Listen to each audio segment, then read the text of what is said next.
श्री स्वामी समर्थ. जय जय स्वामी समर्थ. श्री स्वामी समर्थ. जय जय स्वामी समर्थ. श्री स्वामी समर्थ महाराजांच्या नामस्मरणाने आजच्या व्हिडिओला सुरुवात करूया. शुभ संध्याकाळ तुम्हा सगळ्यांना. कसे आहात तुम्ही सगळे? आशा व्यक्त करते स्वस्त असाल, मस्त असाल, स्वामींच्या नावामध्ये रममान असाल. आता तुम्हाला आज कोजागिरी पौर्णिमा आहे. सर्वप्रथम सर्वांना कोजागिरी पौर्णिमेच्या खूप खूप खूप साऱ्या शुभेच्छा. माझे असे अनेक स्वामी भक्त आहेत किंवा अनेक लोक आहेत ज्यांना पौर्णिमे दिवशी, खास करून पौर्णिमा आली, अमावस्या आली की डिप्रेशन येतं किंवा त्यांना काहीतरी वेगवेगळे त्रास होतात. अचानक भीती वाटते, हृदयामध्ये धडधड होते, आजारपण येते, भांडावेसे वाटते, कुणाशी बोलू नये वाटते, डोकेदुखीचा त्रास होतो किंवा इतके ते दिवस अपसेट जातात की काही सांगायला नको. असे अनेक लोक आहेत ज्यांना या त्रासानं पीडित केलेलं आहे. आता अशा लोकांनी काय करावं? ज्यांचे मूड स्विंग होतात, अमावस्या पौर्णिमेलाच नाही तर इतर वेळेस सुद्धा मूड अत्यंत स्विंग होतात, तर लक्षात घ्या, जर तुम्हाला बळ हवं असेल तर तुम्ही सूर्याच्या प्रकाशात बसा आणि तुम्हाला शांती हवी असेल तर तुम्ही चंद्राच्या प्रकाशात बसा. दोन गोष्टी माझ्या लक्षात ठेवा. जर तुम्हाला ऊर्जा हवी असेल, ऊर्जा कमी पडत असेल, तर सूर्य हे वडिलांचे काम करतो, म्हणजे सूर्य याला पिता म्हटलं गेलेलं आहे. त्यामुळे सूर्याच्या सकाळी सकाळी म्हणजे 7-8 वाजता जे सूर्यप्रकाश असतो त्या सूर्यप्रकाशात बसत जा. तुम्हाला ऊर्जा, बळ मिळेल भरपूर, नॅचरल, ज्याच्यासाठी आपल्याला 1 रुपयाही खर्च करावा लागत नाही. आणि जर तुम्हाला मानसिक बळ हवं असेल, तुमचं मानसिक खच्चीकरण होत आहे, मानसिक दबाव आहे तुमच्यावर किंवा तुम्हाला कोणता त्रास आहे मानसिक कुठलाही, बघा, डिप्रेशन हे अशी गोष्ट आहे जी एकदा आली की ती वाढत जाते पण कमी होण्याचं नाव घेत नाही. जेव्हापासून, म्हणजे आता 3 आठवडे झाले असे फोन लोक करतात बघा मध्ये मध्ये सारखे. 3 आठवडे झाले जवळजवळ की रेकीचा क्लास होऊन माझा आता थोड्या दिवसात कंप्लीट होईल. त्या रेकीच्या क्लासमध्ये जे आम्हाला मनशांतीसाठी शक्तिपाठ म्हणून एक जो भाग असतो तो घेतात, त्याच्यामुळे माझे स्वतःचे मनावरचे दडपण, ओझे खूप कमी झालेले आहे. मागची पौर्णिमा होती तर मला स्वतःला खूप हायपर व्हायला झालं होतं. या पौर्णिमेला मला काहीच झालं नाही. मी एकदम रिलॅक्स, शांत आहे, कारण मी तेव्हापासून मेडिटेशन करते. जसा मी रेकीचा क्लास लावला आहे, आमचे सरच आमच्याकडून मेडिटेशन करून घेतात. आता ते मेडिटेशन कसं करावं, काय करावं, तर आता तुम्ही या गोष्टीमध्ये समजा नवीन असाल तर काही नाही. तुम्हाला जर मनशांती हवी आहे, पुन्हा एकदा सांगते, मनशांती हवी आहे तर तुम्ही काय करा, चंद्रप्रकाशात गॅलरीत बसा, गच्चीत बसा, मोकळी जागा असेल खुर्चीत बसा, खाली काहीतरी टाकून मांडी घालून बसा किंवा सरळ जमिनीवर, स्वच्छ जमिनीवर बसा. तुमचे हे जे दोन्ही हात आहेत, पाम ज्याला आपण म्हणतो, आपले तळहात, ते तुम्हाला जमिनीवर ठेवायचे आहेत. जमिनीची ऊर्जा आपल्या पूर्ण शरीरामध्ये आली पाहिजे, अशा प्रकारे हे हात ठेवायचे आणि चंद्रप्रकाशाकडे या पद्धतीने आपल्याला जितक्या वेळ बघता येईल चंद्राकडे तितक्या वेळ तुम्हाला बघायचे आहे. 2 मिनिट, 3 मिनिट, पुन्हा खाली बघा, पुन्हा चंद्राकडे बघा, पुन्हा खाली बघा, पुन्हा चंद्राकडे बघा. असे तुम्हाला 5 ते 10 मिनिटं ती सूर्याची किरणं जी आहेत ना, ती संपूर्ण सर्वांगावर आपल्या आली पाहिजे. म्हणजे तुम्ही त्याला फील करायचंय की सूर्याची नाही, सॉरी, चंद्राची, की चंद्राची किरणं माझ्या डोक्यामध्ये येत आहेत. आता चंद्राची किरणे माझ्या कपाळापर्यंत आलेली आहेत, त्यानंतर डोळ्यांमध्ये समाविष्ट होत आहेत, नाकामध्ये समाविष्ट होत आहेत, चेहऱ्यावर समाविष्ट होत आहेत, कानामध्ये समाविष्ट होत आहेत, गळ्यावर समाविष्ट होत आहेत. आता इथं कशी चक्र असतात, पण ती चक्र तुम्हाला लवकर समजणार नाहीत म्हणून मी साध्या भाषेत सांगते. गळ्यामध्ये समाविष्ट होत आहेत, शोल्डरमध्ये समाविष्ट होत आहेत, हृदयामध्ये समाविष्ट होत आहेत, नाभीमध्ये समाविष्ट होत आहेत, त्याचप्रमाणे पायांमध्ये समाविष्ट होत आहेत. मागच्या संपूर्ण भागांमध्ये चंद्रांची किरणे माझ्या येत आहेत आणि मी प्रकाशमय होत आहे. माझ्यामध्ये एक प्रकारचे तेज येत आहे. असे तुम्हाला चंद्राच्या प्रकाशाकडे बघत बघत खाली जमिनीवर बसून बोलायचे आहे. बघा, काहीच दिवसात तुम्हाला रिझल्ट दिसेल.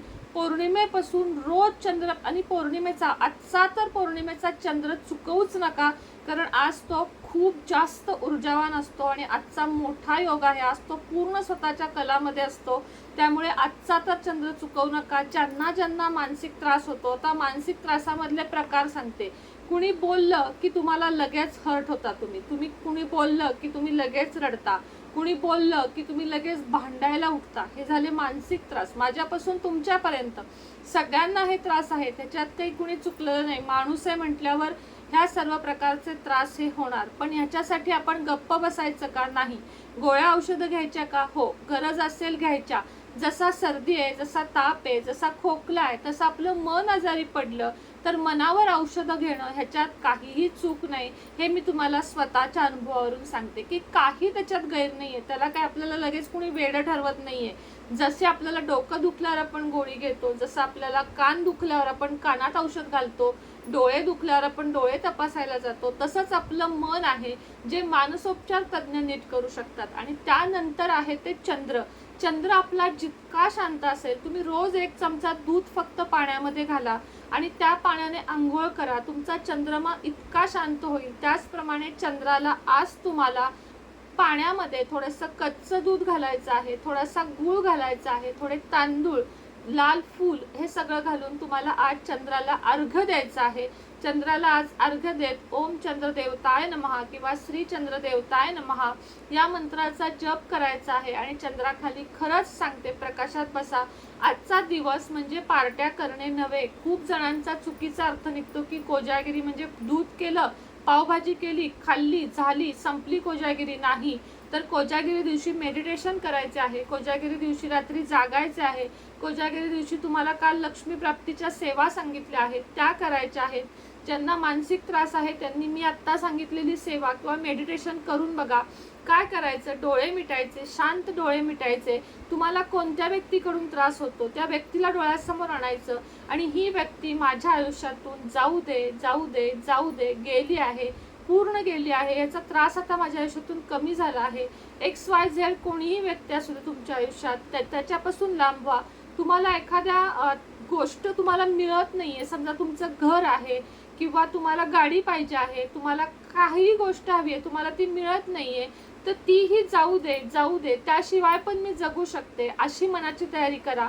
असं मेडिटेशन करा. एखादा भाग तुमचा दुखतोय, समजा तुमच्या इथं दुखतंय, तर त्या दुखण्याकडे बघू नका, ते दुखणं संपलंय, संपलंय. असं मेडिटेशन करताना डोळे मिटून प्रत्येक तुमच्या शरीराच्या भागावर लक्ष केंद्रित करा आणि जिथे त्रास आहे ती गोष्ट जाऊ दे, जाऊ दे, जाऊ दे असं 3दा म्हणायचं.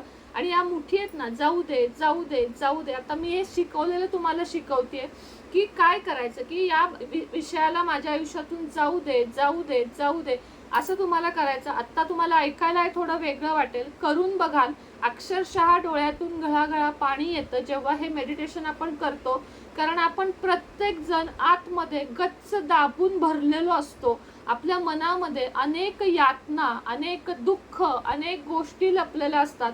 आपण वरवर रोज हसतो, वरवर आता मी सुद्धा रोज व्हिडिओ करते, पण आतलं मन कुणी जर आपल्या बघितलं आणि आतल्या मनाला जर आपल्या कुणी हात घातला तर ते इतकं दाटलेलं आहे, इतकं दुःखांनी भरलेलं आहे की ते काढणं खरंच अशक्य आहे. पण ते शक्य होतं ते मेडिटेशनमुळे.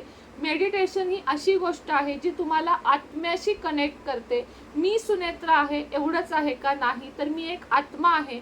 आज एवढासा हा आत्मा, एवढाशा आईच्या पोटात आलेला जीव एवढा कसा झाला? कितीही वर्षाची कमाल आहे बघा तुम्ही. ब्रह्मांडाची ही किती कमाल आहे, परमेश्वराची किती कमाल आहे की एवढ्याशा अंशाचा एवढा जीव बनवतो, एवढे वर्ष टिकवतो, एवढे वर्ष त्याचं हृदय चालू ठेवतो, श्वास चालू ठेवतो, डोळे चालू ठेवतो, कान चालू ठेवतो. ब्रह्मांडाची कमाल बघा. आकाशाकडे बघा, कुठंच संपत नाही. ते कितीही जावा, पुढे जावा, पुढे जावा, संपत नाही. नदीचं पाणी कसं सुंदर असतं, समुद्राच्या लाटा थांबत नाहीत, घड्याळाचा काटा सेल संपले तर थांबतो, तसं आपल्या आयुष्याचं आहे. आपल्या आयुष्यातली एनर्जी संपली तर आपण थांबतो, डाऊन होतो, आपण झोपून राहतो, आपल्याला काळजी वाटते, आपण उशिरा उठतो. अशा अनेक वाईट सवयी आपल्याला लागतात. त्यासाठी गरजेचं आहे रोज 15 मिनिटं मेडिटेशन तुम्ही करा. आज कोजागिरी पौर्णिमा आहे ना, तुम्हाला मी आज सल्ला देते की आज तुम्ही मेडिटेशन करा. अजून एक जाता जाता उपाय सांगते की थोडीशी खीर करा. शेवयांची असू दे, तांदळाची असू दे, कोणतीही खीर असू दे. 1 वाटीभर खीर करा, माता लक्ष्मीला नैवेद्य दाखवा आणि रुमालानं घट्ट झाकून चंद्रप्रकाशात रात्रभर ठेवा आणि ती उद्या घरातल्या सगळ्यांनी खावा. बघा तुमच्या आयुष्यामध्ये किती छान छान बदल घडतात. म्हणजे बदल म्हणजे 1,00,000-1.5 लाख रुपये नाही बरं. तुम्हाला काय मिळणार आहे? मानसिक शांतता. जी खरंच आत्ताच्या या धकाधकीच्या जीवनात अत्यंत जास्त गरजेची आहे. आणि हा व्हिडिओ जास्तीत जास्त जणांपर्यंत शेअर करा. तुमच्या आतल्या भरलेल्या दाटलेल्या मनाला त्याच व्यक्तीपाशी मोकळं करा जिथं ते मोकळं होणार आहे, तुम्हाला दिलासा मिळणार आहे, तुम्हाला खात्री पटणार आहे. अशा व्यक्तींपाशी कधीच मोकळं होऊ नका जे त्याचे एकाचं दोन करून पुढं सांगतील. अशाच व्यक्तींपाशी मोकळं होत जा ज्या व्यक्ती त्याच्या लायक आहेत, ज्या व्यक्ती त्याच्या योग्य आहेत, ज्या तुम्हाला त्यातून बाहेर काढतील. माणसं पण आयुष्यात अशीच निवडा जे तुम्हाला दुःखातून बाहेर काढतील, ना की तुम्हाला दुःखात टाकतील. अशा व्यक्ती आयुष्यात जोडा. आजचा उपाय, आजचा व्हिडिओ थोडासा वेगळा होता, पण आत्ताच्या जगामध्ये मानसिक शांतता विकत मिळत नाही, तर ती अशी मिळवावी लागते. कोजागिरीचा चंद्र तुम्हाला बरंच काही देऊन जातो. आज फक्त रात्री पाऊस पडू नये आणि सगळ्यांना चंद्राचा प्रकाश मिळावा, भरपूर मिळावा. गाणी, नाचणं, पार्ट्या करू नका. लक्ष्मीची सेवा करा. नाही तुम्हाला इंद्र, चंद्र, कुबेरदेव हे सगळं मांडायला जमलं, हरकत नाही. जपाची माळ घ्या. 12 ते 1 ओम श्री महालक्ष्मी नमः, ओम श्री महालक्ष्मी नमः, ओम श्री महालक्ष्मी नमः. फक्त या मंत्राचा जप करा. दारं उघडी ठेवा. दारामध्ये एक दिवा लावा.